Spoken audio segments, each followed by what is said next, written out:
Tsunami തിര പോലെ പ്രശ്നങ്ങളുടെയും പ്രതിസന്ധികളുടെയും പ്രക്ഷുബ്ധമായ അവസ്ഥ ജീവിതത്തിൽ പൊടുന്നനവെ വന്നു ചേരുമ്പോൾ നാം എന്തു ചെയ്യും? വലിയ ആഘാതവും പ്രതിസന്ധികളും നാം ഒട്ടും നനച്ചിരിക്കാത്ത നിമിഷങ്ങളിൽ ജീവിതത്തെ ഇങ്ങനെ പിടിച്ചുലക്കുമ്പോൾ നാം എങ്ങനെ അവയോട് പ്രതികരിക്കും? ഞാനൊരു ഉദാഹരണം പറയാം. ഒരിക്കലൊരു മനുഷ്യൻ 7 വർഷത്തോളം ഒരു സാമ്പത്തിക സ്ഥാപനത്തിൽ ജോലി ചെയ്യുകയായിരുന്നു. പെട്ടെന്നാണ് അയാൾക്കെതിരെ വലിയ ഒരു തുകയുടെ സാമ്പത്തിക അപവാദം വന്നുപെട്ടത്. അയാളെ അന്വേഷണ വിധേയമായി പിരിച്ചുവിട്ടു. തൻ്റെ നിഷ്കളങ്കത തെളിയിക്കുവാൻ ആ മനുഷ്യൻ ഏറെ കഷ്ടപ്പെട്ടു. പ്രത്യേകിച്ച് ഈ സാമ്പത്തിക സ്ഥാപനത്തിൽ ഇല്ലാതിരിക്കുന്ന അവസരങ്ങളിൽ തനിക്കെങ്ങനെ ഈ ക്രമക്കേട് വ്യക്തമാക്കാനാകും? ആകെ നിസ്സഹായനായി. അങ്ങനെ ഏകാന്തതയുടെ പ്രതിസന്ധികളുടെ നീണ്ട നാളുകൾ. അവസാനം വാർഷിക ഓഡിറ്റിങ്ങിൻ്റെ അവസരത്തിൽ എന്തോ ഒരു റോങ് എൻട്രി കണ്ടുപിടിക്കപ്പെട്ടു. ഈ സാമ്പത്തിക ക്രമക്കേടുകൾ ഇദ്ദേഹം മൂലമല്ല എന്ന് തെളിയിക്കപ്പെട്ടു. പക്ഷേ അതുവരെ ഇങ്ങനെ അപമാനവും അവഹേളനവുമായി സഹനത്തിൻ്റെ ഏകാന്ത നാളുകൾ ഈ മനുഷ്യൻ സ്വീകരിക്കേണ്ടി വന്നു. ഒരു വൈദികൻ്റെ അവസ്ഥ എനിക്കറിയാം. പെട്ടെന്നൊരു സുപ്രഭാതത്തിലാണ് ആ വൈദികനെ പറ്റി ഒരു ലൈംഗിക അപവാദം ഇടവകയിൽ പരന്നത്. അദ്ദേഹം ആരോട് വിവരിക്കും എന്നറിയില്ല. എല്ലാവരും ഈ വൈദികനെതിരായി വിമർശനങ്ങൾ നടത്തുവാൻ തുടങ്ങി. അങ്ങനെ ആകെ തകർച്ചയുടെ വക്കിലായി ഈ പാവം വൈദികൻ. എല്ലാം തകർന്ന അവസ്ഥ. പക്ഷേ 6-7 മാസങ്ങൾക്കു ശേഷം ഒരാൾ മുന്നോട്ട് വന്ന് പറഞ്ഞു, ഒരു വൈരാഗ്യത്തിൻ്റെ പുറത്ത് ഞാനാണ് ഈ വൈദികനെതിരെ ഈ അപവാദം ചമച്ചത്, നടത്തിയത് എന്ന് വ്യക്തമാക്കി. പക്ഷേ അതുവരെ നീണ്ട നാളുകളുടെ സഹനത്തിൻ്റെയും അവഹേളനത്തിൻ്റെയും പ്രയാസങ്ങളുടെയും എല്ലാം ദിനങ്ങൾ. ചിക്കാഗോയിലെ ആർച്ച് ബിഷപ്പായിരുന്ന ആർച്ച് ബിഷപ്പ് ജോസഫ് ബേർണഡിൻ, അദ്ദേഹത്തിൻ്റെ വളരെ ശ്രദ്ധേയമായ ഒരു പുസ്തകമുണ്ട്, ദ ഗിഫ്റ്റ് ഓഫ് പീസ് എന്നത്. ഈ ഗിഫ്റ്റ് ഓഫ് പീസ് എന്ന പുസ്തകത്തിൽ, സമാധാനത്തിൻ്റെ സമ്മാനം എന്ന ഈ പുസ്തകത്തിൽ അദ്ദേഹം വിവരിക്കുന്നത്, അദ്ദേഹത്തിൻ്റെ ശരീരത്തിൻ്റെ സർവ്വശേഷിയും നഷ്ടമാക്കുന്ന ഒരു അർബുദ രോഗം അദ്ദേഹത്തിൽ വന്ന് പിടിപെടുകയും അങ്ങനെ അദ്ദേഹത്തിൻ്റെ നാളുകൾ എണ്ണപ്പെട്ടിരിക്കുന്നു എന്ന് ഡോക്ടർമാർ വിധി എഴുതുകയും ചെയ്ത അവസരം. അതോടൊപ്പം തന്നെ ചിക്കാഗോയിലെ ആർച്ച് ബിഷപ്പായി സേവനമനുഷ്ഠിക്കുന്ന എല്ലാവരുടെയും ശ്രദ്ധാകേന്ദ്രമായിരുന്ന ഈ കാർഡിനലിനെതിരെ മറ്റൊരു ലൈംഗിക അപവാദവും പുറപ്പെട്ടു. അദ്ദേഹം ഈ അവസരങ്ങളിൽ പ്രത്യേകിച്ച് മനസ്സാ വാചാ കർമ്മണ അറിയാതിരുന്ന ഈ അപവാദം കൊണ്ടുവന്ന അസ്വസ്ഥതയുടെ കാർമേഘങ്ങൾ, എങ്ങനെ അതിൽ നിന്നും അദ്ദേഹം ദൈവത്താൽ സംരക്ഷിക്കപ്പെട്ടു എന്നും ഈ രോഗം സാവധാനം തൻ്റെ ജീവിതത്തിൽ വന്നുപെട്ടപ്പോൾ അത് എങ്ങനെ അംഗീകരിക്കാനായി എന്നുമൊക്കെ വളരെ ഹൃദയസ്പർശിയായ രീതിയിൽ ഈ ഗിഫ്റ്റ് ഓഫ് പീസ് എന്ന പുസ്തകത്തിൽ എഴുതിയിട്ടുണ്ട്. അദ്ദേഹം ഈ പുസ്തകത്തിൻ്റെ രചന 1996 നവംബർ മാസം 1-ാം തീയതി പൂർത്തീകരിച്ചു. കൃത്യം 13 ദിവസങ്ങൾക്കുള്ളിൽ അദ്ദേഹം മരണമടഞ്ഞു. ഈ പുസ്തകത്തിൽ അദ്ദേഹം എഴുതിയിട്ടുള്ളത് ഇപ്രകാരമാണ്: when I embraced the cross of Christ I received the gift of peace എന്ന്. അതായത് ക്രിസ്തുവിൻ്റെ ആ കുരിശിനെ ഞാൻ ആശ്ലേഷിച്ചപ്പോൾ എനിക്ക് ദൈവത്തിൽ നിന്നുള്ള വലിയ ഒരു ശാന്തി സമ്മാനമായി ലഭിച്ചു. ഈ അടുത്തിടെ സ്വർഗീയ പ്രഭാതത്തിലേക്ക് 33 ദിവസങ്ങൾ എന്ന ഫാദർ മൈക്കിൾ ഗേറ്റ്ലിയുടെ ഒരു പുസ്തകം ശ്രദ്ധിക്കുവാനിടയായി. 4 വിശുദ്ധരെ പറ്റി, പ്രത്യേകിച്ച് അവരുടെ ജീവിതത്തിൽ എങ്ങനെ മാതാവിൽ തങ്ങളുടെ ജീവിതം സമർപ്പിച്ചുകൊണ്ട് ദൈവത്തിൻ്റെ കൃപാവരത്തിൻ്റെ സമൃദ്ധി അവർ അനുഭവിച്ചു എന്ന് വ്യക്തമാക്കുകയും അങ്ങനെ 33 ദിവസങ്ങൾ മാതാവിൻ്റെ സന്നിധിയിൽ വിമല ഹൃദയത്തിന് സ്വയം സമർപ്പിച്ചുകൊണ്ട് ഉള്ള ഒരു തന്നൊരുക്ക ധ്യാനം, ഒരു സെൽഫ് മെഡിറ്റേഷൻ ആണ് ഇതിൽ വ്യക്തമാക്കിയിരിക്കുന്നത്. അതിൻ്റെ 29ാമത്തെ പേജിൽ വിശുദ്ധ ലൂയി മോൺഫോർട്ടിന് ഉണ്ടായ ഒരു പ്രതിസന്ധിയെയും അത് എങ്ങനെ തരണം ചെയ്തു എന്നും വ്യക്തമാക്കുന്ന ഭാഗമുണ്ട്. വിശുദ്ധ ലൂയി മോൺഫോർട്ട് പുഷോത്തോ എന്ന ഒരു പട്ടണത്തിന് സമീപത്തുള്ള ഒരു മലമുകളിൽ അവിടെയുള്ള കർഷകരുടെ എല്ലാം സഹകരണത്തോടുകൂടെ കാൽവരിയുടെ ആ ചിത്രീകരണം നടത്തുന്ന പ്രതിമകളും അതിനനുബന്ധമായിട്ടുള്ള കാര്യങ്ങളുമൊക്കെ നിർമ്മിച്ചു. അങ്ങനെ ഏകദേശം 15 മാസത്തോളം ഈ കർഷകരുടെ എല്ലാം സഹകരണത്തോടെ അവരുടെ കഠിനാധ്വാനത്തോടുകൂടെ ഈ അതിമനോഹരമായ കാൽവരിയുടെ ചിത്രീകരണം അവർ പൂർത്തീകരിച്ചു. അങ്ങനെ അവിടുത്തെ രൂപതാധ്യക്ഷനെ അതിൻ്റെ ആശീർവാദത്തിന് വേണ്ടി ക്ഷണിക്കുവാൻ ഒരുങ്ങുന്ന ദിവസങ്ങളിലാണ് അറിഞ്ഞത് സർക്കാർ ഈ കാൽവരിയുടെ ചിത്രീകരണമെല്ലാം നശിപ്പിക്കുവാനുള്ള പ്ലാനിടുന്നു. അങ്ങനെ ഇത് ഈ കർഷകരുടെ കഠിനാധ്വാന ഫലമായി അതിമനോഹരമായി ഉണ്ടാക്കിയ ഈ കാൽവരിയുടെ ചിത്രീകരണം അവിടെ നിന്ന് മാറ്റണമെന്നുള്ള തീരുമാനമായി. അങ്ങനെയുള്ള അവസരത്തിലാണ് വിശുദ്ധനായ ലൂയി മോൺഫോർട്ട് ഈ ജനങ്ങളെ എല്ലാവരെയും വിളിച്ചുകൂട്ടി അവരോട് പറഞ്ഞു, ഏറെ പ്രതീക്ഷയോടെ ഇവിടെ ഒരു കാൽവരി പണിയുവാൻ നാം ആഗ്രഹിച്ചു. നമുക്ക് നമ്മുടെ ഹൃദയങ്ങളിൽ തന്നെ ഈ സ്മാരകം പണിയാം. ദൈവം വാഴ്ത്തപ്പെടട്ടെ. അങ്ങനെ ജീവിതത്തിൽ ഏത് സാഹചര്യം വന്നാലും, നമ്മുടെ പ്രതീക്ഷകൾ തകിടം മറിയുന്ന അവസരങ്ങൾ വന്നാലും എല്ലായ്പ്പോഴും ദൈവത്തിൽ ആശ്രയിച്ചു പോകുക, ദൈവത്തിൽ പ്രത്യാശയും പ്രതീക്ഷയും സമർപ്പിച്ച് മുന്നോട്ട് പോകുക, അതാണ് ഏറ്റവും കരണീയമായ കാര്യം. പ്രതിസന്ധികളുണ്ടാകുമ്പോൾ നമ്മുടെ മനസ്സാക്ഷിയും ഉദ്ദേശശുദ്ധിയും തിരിച്ചറിയുന്ന ആ നല്ല ദൈവത്തോട്, ആശ്വാസകനായ യേശുവിനോട് ആത്മാർത്ഥമായി പ്രാർത്ഥിക്കുക. ഉത്തമ ഹൃദയത്തിൽ നിന്ന്, ആത്മാർത്ഥതയുള്ള ഹൃദയത്തിൽ നിന്ന്, മനസ്സിൽ നിന്ന് ഉയരുന്ന പ്രാർത്ഥനകൾ ദൈവം ശ്രവിക്കാതെ പോകില്ല.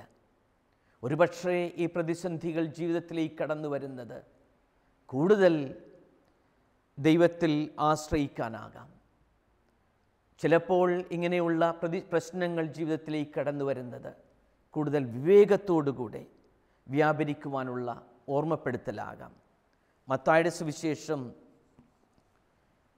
17-ാം അധ്യായത്തിൽ നമ്മെ ഓർമ്മിപ്പിക്കുന്നത് പോലെ, ചെന്നായ്ക്കളുടെ ഇടയിലേക്ക് ചെമ്മരിയാടുകളെ എന്ന പോലെ ഞാൻ നിങ്ങളെ അയക്കുന്നു. അതിനാൽ നിങ്ങൾ സർപ്പങ്ങളെ പോലെ വിവേകികളും പ്രാവുകളെ പോലെ നിഷ്കളങ്കരും ആയിരിക്കുവിൻ. അങ്ങനെ പ്രാവുകളെ പോലെ നിഷ്കളങ്കരായിരിക്കുവാൻ, അതോടൊപ്പം തന്നെ എന്നും വിവേകത്തോടുകൂടെ വ്യാപരിക്കുവാനുള്ള ഓർമ്മപ്പെടുത്തലാകാം നമ്മുടെ ജീവിതത്തിൽ അഥവാ കടന്നു വരുന്ന അസ്വസ്ഥതകൾ. അതോടൊപ്പം തന്നെ ജീവിതത്തിലെ സങ്കടങ്ങളിലും ഞെരുക്കങ്ങളിലും ദൈവത്തിൻ്റെ കരം മുറുകെ പിടിച്ചുകൊണ്ട് ജീവിതയാത്ര തുടരുവാനുള്ള അനുസ്മരണവുമായിരിക്കാം ഈ സംഭവങ്ങൾ, ഇങ്ങനെയുള്ള ആഘാതങ്ങൾ നമുക്ക് സമ്മാനിക്കുന്നത്. പ്രത്യേകിച്ച് കർത്താവ് നമ്മോട് പറയുക, മത്തായിയുടെ സുവിശേഷം 11-ാം അധ്യായം 28-ാം വാക്യത്തിൽ, അധ്വാനിക്കുന്നവരും ഭാരം വഹിക്കുന്നവരുമായ നിങ്ങളെല്ലാവരും എൻ്റെ അടുക്കൽ വരുവിൻ, ഞാൻ നിങ്ങളെ ആശ്വസിപ്പിക്കാം. അങ്ങനെ ആശ്വസിപ്പിക്കുന്ന ആ ക്രിസ്തുവിൻ്റെ പരിപാലനയിൽ കൂടുതൽ ആശ്വാസം കണ്ടെത്തുവാനാകാം, ആശ്രയിക്കുവാനാകാം ഇങ്ങനെയുള്ള അസ്വസ്ഥതകൾ ജീവിതത്തിലേക്ക് കൂടുതൽ കടന്നു വരിക. പ്രസക്തമായ ചോദ്യം ഇതാണ്. ഇങ്ങനെ ഒരു സുനാമി തിര പോലെ കടന്നു വരുന്ന ഈ പ്രശ്നങ്ങൾ, പ്രതിസന്ധികൾ, പ്രയാസങ്ങൾ, രോഗങ്ങൾ, ഇവയുടെ അവസരത്തിൽ പ്രത്യേകിച്ച് ജീവിതം ഇങ്ങനെ പിടിച്ചു കുലുക്കുമ്പോൾ നാം എന്തു ചെയ്യണം? ഉത്തരമിതാണ്: ക്രിസ്തുവിൻ്റെ പാത പിന്തുടരുക. തൻ്റെ സഹനത്തിൻ്റെ വലിയ ദിനങ്ങൾ കടന്നു വരുന്നു എന്നറിയുമ്പോൾ, എല്ലാവരാലും അവഹേളനപാത്രമായി തീരുന്നുവെന്ന് തിരിച്ചറിയുമ്പോൾ, കാൽവരിയിലേക്ക് കുരിശുമെടുത്ത് യാത്രയാകുന്നതിന് മുൻപ്, ആ കാൽവരി മലയിൽ കുരിശിൽ അവസാനത്തുള്ളി രക്തം പോലും ചിന്തുവാൻ ഒരുങ്ങുന്ന അവസരത്തിൽ ക്രിസ്തു ചെയ്തത് ഇതാണ്: ഗത്സേമനയിലേക്ക് കടന്നു ചെല്ലുന്നു. അവിടെ ദൈവപിതാവുമായി തന്നെ ശക്തിപ്പെടുത്തുന്ന, തന്നെ എന്നും പരിപാലിക്കുന്ന, പ്രചോദിപ്പിക്കുന്ന ആ ദൈവപിതാവിൽ ആശ്രയിക്കുന്നു. അതാണ് ലൂക്കായുടെ സുവിശേഷം 22-ാം അധ്യായം 39 മുതലുള്ള വാക്യങ്ങളിൽ നാം കാണുക. ഗത്സേമനയിലെ ആ പ്രാർത്ഥനാ വേളയിൽ യേശു പ്രാർത്ഥിക്കുന്നത് ഇപ്രകാരമാണ്: അവൻ അവരിൽ നിന്ന് ഒരു കല്ലേറ് ദൂരം മാറി മുട്ടിന്മേൽ വീണു പ്രാർത്ഥിച്ചു, പിതാവേ, അങ്ങേക്ക് ഇഷ്ടമെങ്കിൽ ഈ പാനപാത്രം എന്നിൽ നിന്ന് അകറ്റേണമേ. എങ്കിലും എൻ്റെ ഹിതമല്ല, അവിടുത്തെ ഹിതം നിറവേറട്ടെ. അപ്പോൾ അവനെ ശക്തിപ്പെടുത്താൻ സ്വർഗത്തിൽ നിന്ന് ഒരു ദൂതൻ പ്രത്യക്ഷപ്പെട്ടു.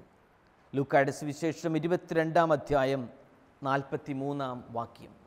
ജീവിതത്തിൻ്റെ പ്രയാസങ്ങളുടെ നിമിഷങ്ങളിൽ ഇങ്ങനെ മനം നൊന്ത് രക്തം വിയർപ്പാക്കി പ്രാർത്ഥിക്കുമ്പോൾ ദൈവത്തിൻ്റെ ആശ്വാസത്തിൻ്റെ ദൂതൻ നമ്മുടെ അരികത്ത് വന്ന് നമ്മെ ശക്തിപ്പെടുത്തും, കരുത്തു നൽകി നമ്മെ ആശ്വസിപ്പിക്കും. ഒരു ഗദ്യകവിത ഇപ്രകാരമാണ്: ആഘാതങ്ങളും അസ്വസ്ഥതകളും നിന്നെ അലട്ടുമ്പോൾ നീ നിൻ്റെ ഗത്സേമനയിലേക്ക് പോവുക. പരുപരുത്ത ആ പാറയിൽ മുട്ടുകുത്തുക. നിന്നോടൊപ്പം ആരും ഉണ്ടാവില്ല. ഉള്ളവർ ഉറങ്ങിക്കളയും, ഉറങ്ങാത്തവർ ഉറക്കം നടിക്കും. പക്ഷേ നീ ചോര വിയർത്ത് നിൻ്റെ രക്ഷകനെ വിളിച്ച് കരയുക.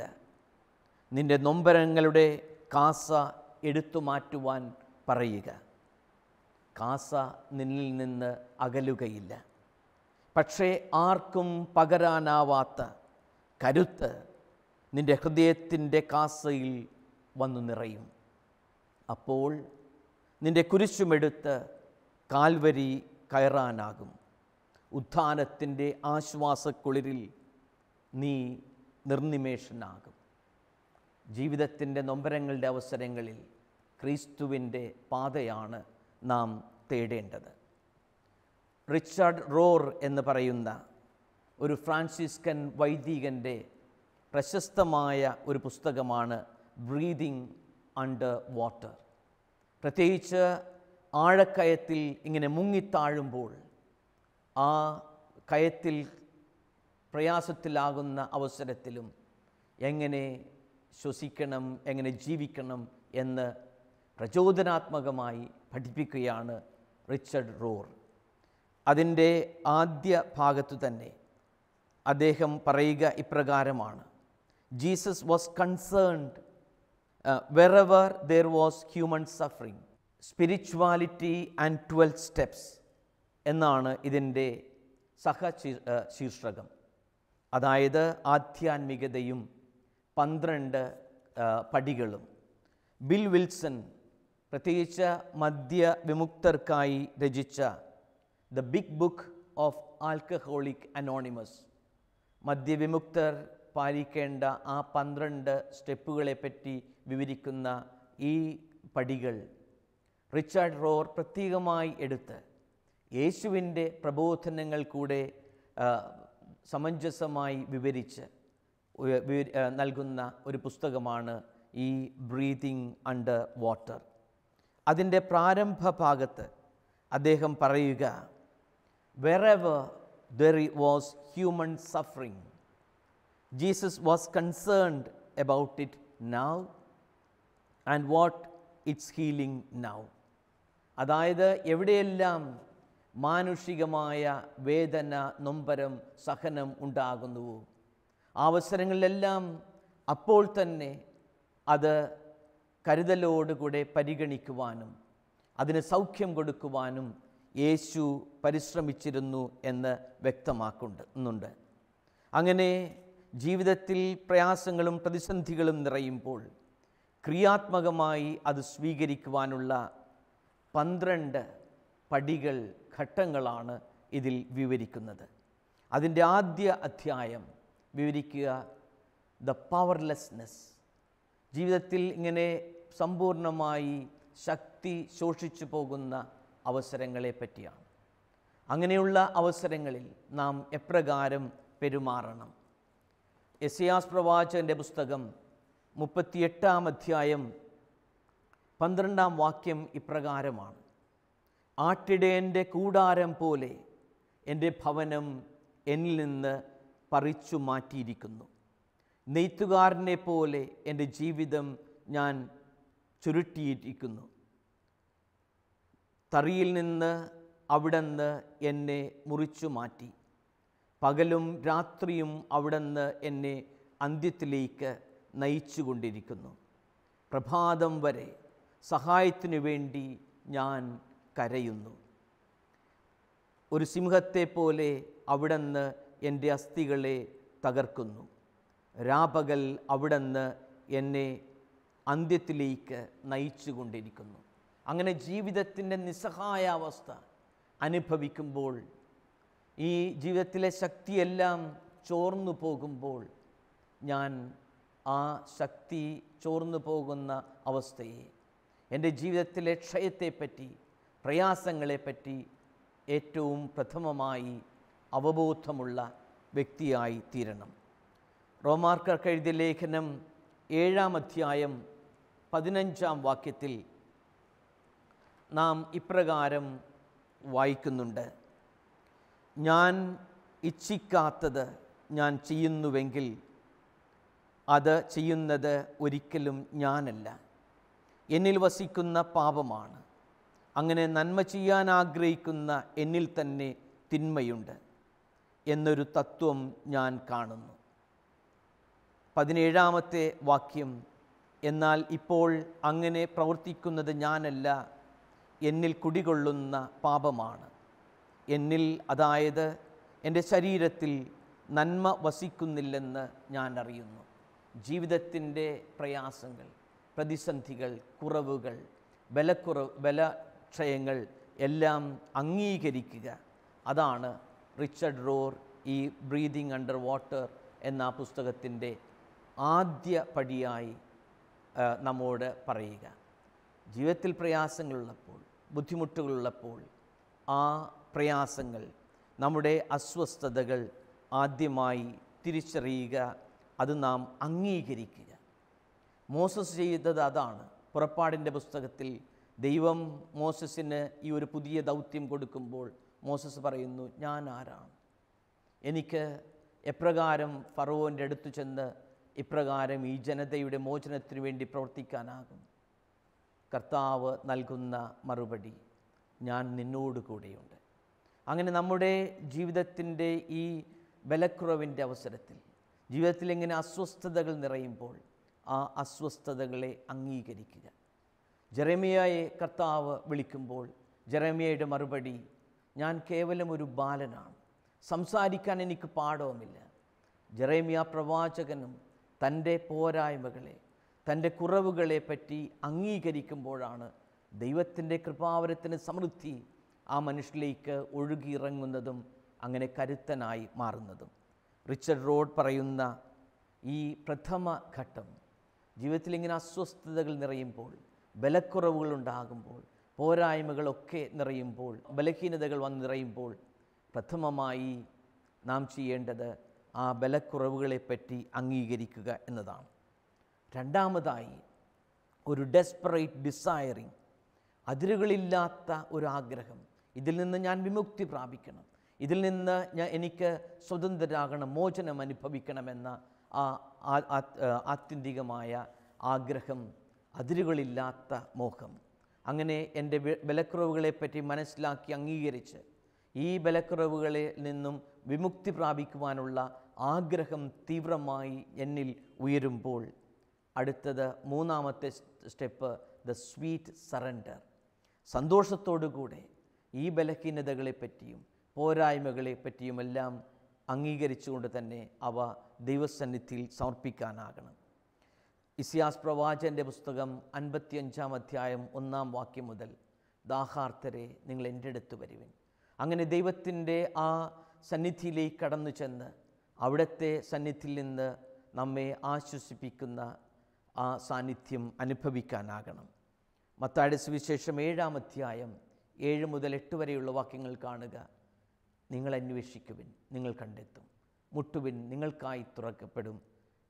അങ്ങനെ എന്നും അന്വേഷിച്ചാൽ കണ്ടെത്തുന്ന, മുട്ടിയാൽ തുറക്കപ്പെടുന്ന ദൈവത്തിൻ്റെ കൃപാവരത്തിൻ്റെ സമൃദ്ധി നമ്മുടെ മുൻപിലുണ്ട് എന്ന് റിച്ചാർഡ് റോർ നമ്മോട് വ്യക്തമാക്കുന്നു. നാലാമത്തെ ഘട്ടം, നിന്നിലേക്ക് തന്നെ ഇങ്ങനെ വിളക്കു തെളിച്ച് നിന്നെ തന്നെ കാണുവാൻ പരിശ്രമിക്കുക. അങ്ങനെ ജീവിതത്തിൻ്റെ പോരായ്മകളും പ്രയാസങ്ങളും അതിൻ്റെ കാരണങ്ങളും മനസ്സിലാക്കിക്കൊണ്ട് അത് എപ്രകാരം എന്നിൽ നിന്ന് എടുത്തു മാറ്റാനാകും.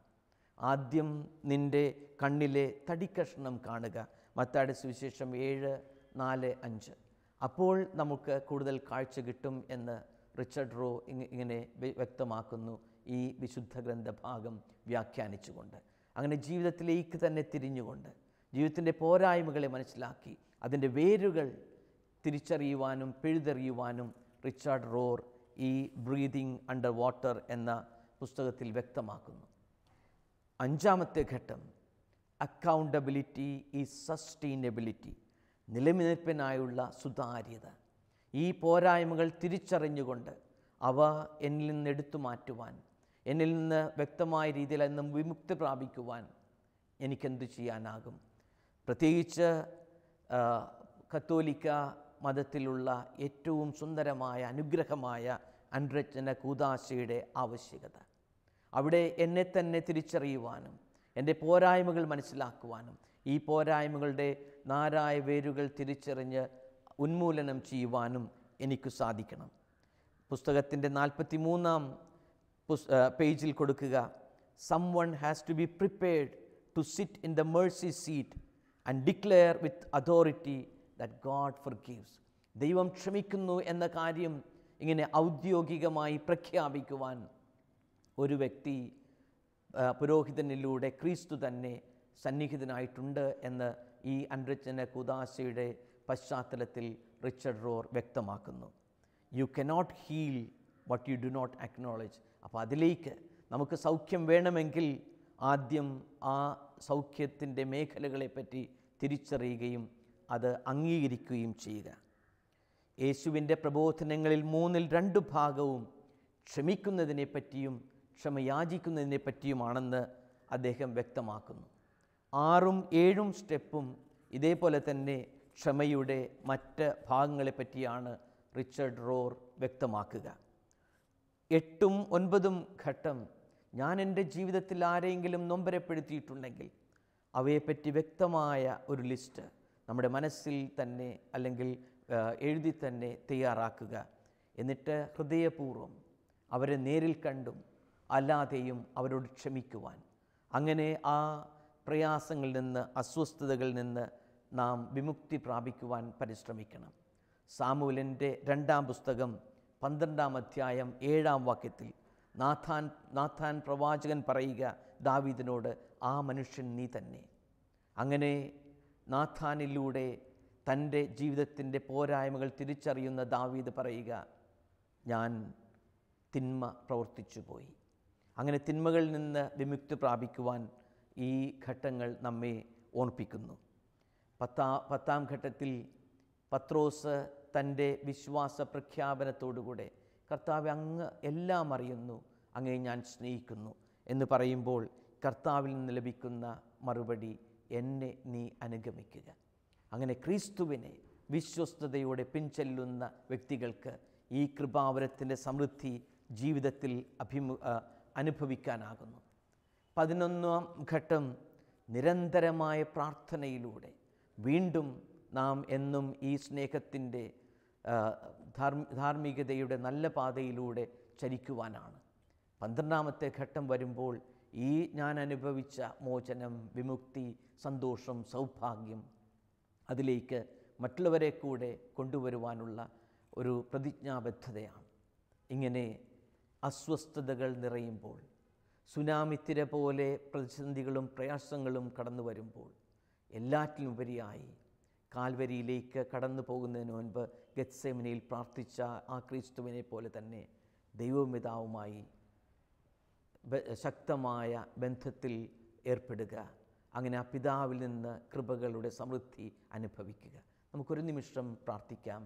സ്നേഹപിതാവായ ദൈവമേ, ഞങ്ങളുടെ ജീവിതത്തിൽ അസ്വസ്ഥതകൾ നിറയുമ്പോൾ, പ്രക്ഷുബ്ധമായ അവസ്ഥകളിലേക്ക് ഞങ്ങളുടെ ജീവിതം ഉലക്കപ്പെടുമ്പോൾ, ദൈവമേ, അങ്ങിൽ ആശ്രയിക്കുവാൻ, അങ്ങിൽ നിന്ന് ശക്തി കണ്ടെത്തുവാൻ ഞങ്ങളെ അനുഗ്രഹിക്കണമേ. ആ കൃപാവരം ഞങ്ങൾ അനുഭവിക്കുമ്പോൾ ആ സ്നേഹത്തിൻ്റെയും സാന്ത്വനത്തിൻ്റെയും പരിപാലനയുടെയും അനുഭവം മറ്റുള്ളവരിലേക്കും പകരുവാൻ ഞങ്ങൾക്ക് വരമേകണമേ. പ്രിയമുള്ളവരെ, ജീവിതത്തിൻ്റെ ഏതൊരവസ്ഥയും നമ്മെ പിടിച്ചുലക്കാതിരിക്കട്ടെ. നമ്മെ എന്ത് പ്രക്ഷുബ്ധമായ അവസ്ഥയും നിരാശയിലേക്ക് നയിക്കാതിരിക്കട്ടെ. എന്നും നമ്മെ നന്മയിലൂടെ നയിക്കുന്ന, കൈപിടിച്ചുയർത്തുന്ന നല്ല നാഥൻ ഈ കയത്തിൽ നിന്നും നമ്മെ പിടിച്ചു കയറ്റും എന്നും പ്രത്യാശയോടുകൂടെ നമുക്ക് ജീവിക്കാം. ദൈവം നമ്മെ സമൃദ്ധമായി അനുഗ്രഹിക്കട്ടെ.